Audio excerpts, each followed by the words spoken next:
In this quick video, I want to show you how to install Infinite Black and White for CS6.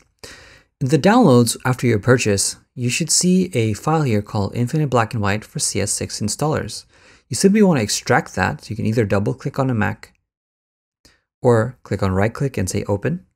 If you're on a PC, it's the same process. And then you should see two different variants for Windows and Mac. So for instance, on Windows, you should see an exe file. On Mac, you see a PKG file.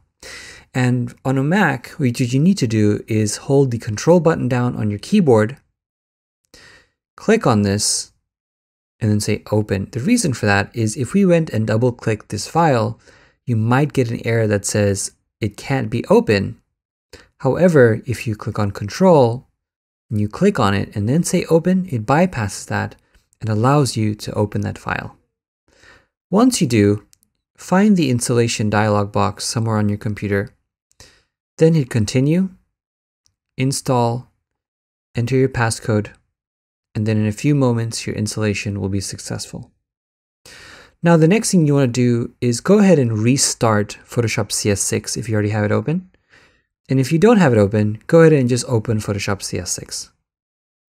The next thing you want to do here is you want to go ahead and load up this action file here by double clicking on it. Now let's get into Photoshop CS6. Once you've double clicked on the action file, you should see the action file located under Window and Actions, and you should see an Actions panel here.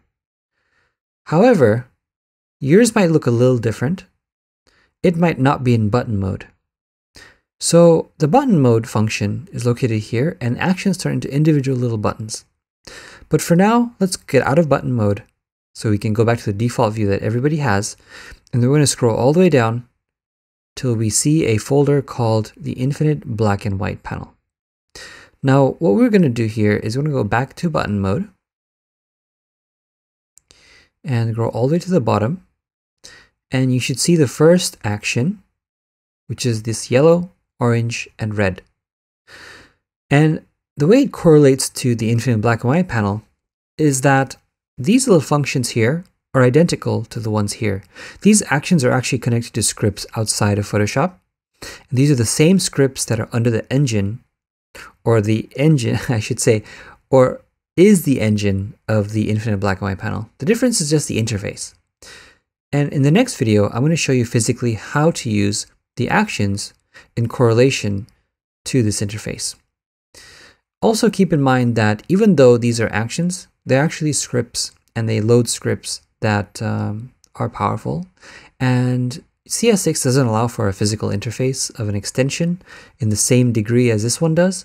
So that's why we had to make them into these actions. So even though you're missing that interface, you still have every single option that the Infinite Black and White panel has. Be sure to look at the README file in this download. So when you download the file itself, you should see the README file somewhere around here.